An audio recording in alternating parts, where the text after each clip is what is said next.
从用料到葱花都是预制菜，但人均30的价格却能让打工人不计前嫌爱上预制菜。米村拌饭究竟凭什么？你有吃过米村拌饭吗？当预制菜还在被打工人集体吐槽像吃塑料没有锅气时，这家顶着韩式快餐头衔的连锁品牌却靠着一碗碗预制拌饭在写字楼下排起长龙。无论是中午12点的 CBD 商圈，还是上海这样的高消费城市，每天都有打工人排队等位的场景。有了打工人的撑腰，米村拌饭在全国门店已经开出了1800家，这开店速度，老乡鸡见了都得喊他一声祖师爷。在抖音上，米村拌饭相关话题最高播放量达到25.1亿次，小红书上米村拌饭话题也有4.6亿次的浏览。可要知道，3年前大家一提到预制菜，还在调侃吃的不是饭，是防腐剂。如今却心甘情愿为米村的预制拌饭买单。这个靠东北大米和预制酱料发家的品牌，到底是怎么火的？又是靠什么拿捏打工人的呢？2014年，米村拌饭还是一个卖石锅拌饭的小档口。当其他韩式快餐将一份拌饭动辄卖出30元时，米村拌饭却反其道而行之，把石锅拌饭砍到了15元，用预制的韩式辣酱和提前煮好的米饭，在10平米的小店里创下日卖500份的记录。靠着这种料包加现热的模式，在当时的餐饮界堪称离经叛道。同行嘲笑他把拌饭做成了速食面，顾客也质疑这和便利店加热饭有啥区别。但米村拌饭算得一笔明白账，用预制酱料能把成本压到3元，比线条节省60%。提前备好的配菜让出摊速度从10分钟缩到1分钟，翻台率直接翻倍。在延吉这种消费不高的城市，15元的价格足够让食客忽略是预制的瑕疵。2018年，米村拌饭走出东北，开进青岛写字楼，这一步棋成了他逆袭的关键。当时打工人正面临午餐困境，外卖要等40分钟，堂食动辄人均40元，便利店饭团吃多了犯恶心。米村拌饭的出现，像给饥饿的狼群扔了块肥肉，端上来时，石锅还在滋滋作响，辣酱的香气直往鼻子里钻。虽然明眼人能看出胡萝卜是预制的，但在快和饱面前，谁还在乎那么多？到了2023年，米村拌饭第1000家门店开到了上海。与塔斯汀等专攻下沉市场的餐饮不同，米村拌饭就是奔着1线城市去的。据数据统计，2023年，米村在1线以及新1线城市的新店增长数量高到114%和170%。米村拌饭的走红还得靠他追的一手好热点。2023年，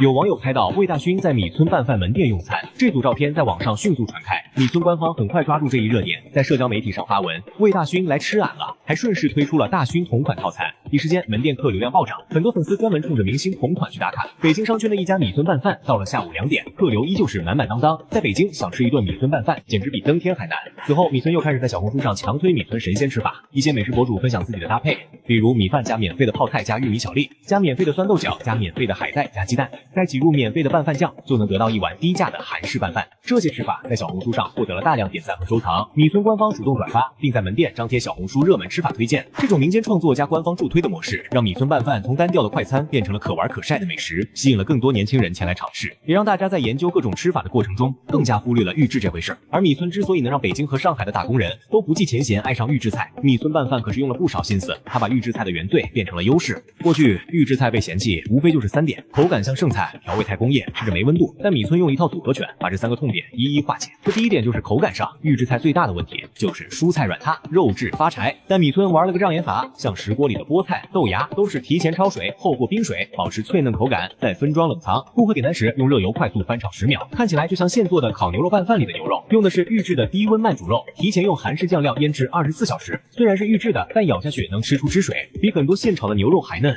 有网友调侃，米村的预制菜比我妈做的隔夜菜还新鲜。第2道小心机就是它的调味，市面上的预制菜总被吐槽一股味精味，但米村的酱料全是定制款。它和东北的酱料厂合作，用的是传统工艺发酵辣椒酱，虽然是预制的，却带着自然的酸甜味，温度渐进，是米村拌饭的第3道小心机。为了打消消费者吃预制菜没温度，米村将石锅提前烧到200度，盛饭时能把锅底的米饭烤成焦香的锅巴，滋滋作响的声音配上热气，瞬间把预制菜的工业感给冲淡了。铁板鱿鱼上桌时，铁板还在冒白烟，鱿鱼的香气混着洋葱的味道飘出来，谁还会纠结鱿鱼是不是预制的？但米村最狠的心机是在菜品上有模有样的围上了一道防溅挡板，让打工人吃饱的同时还不跌面子。如今的消费者讲究的就是精致穷，米村拌饭算是把这一点玩明白了。而价格便宜是米村拿捏打工人的第4道心机。话说回来，人均30元的快餐客单价并不算便宜，但米村大多开在商场的4、5层，周围不是日料就是火锅，30块钱的米村就显得更加实惠。甚至还有网友开发出3元解决午饭的歪门邪道。在米村，一份5常大米3元随便吃，特色海带汤免费喝，泡菜酱菜也是随便拿。想吃的好点，花30元就能解决，低价又好吃的预制菜，消费者想不接受都难。而米村能把价格压到这么低，靠的不是偷工减料，而是预制菜背后的供应链。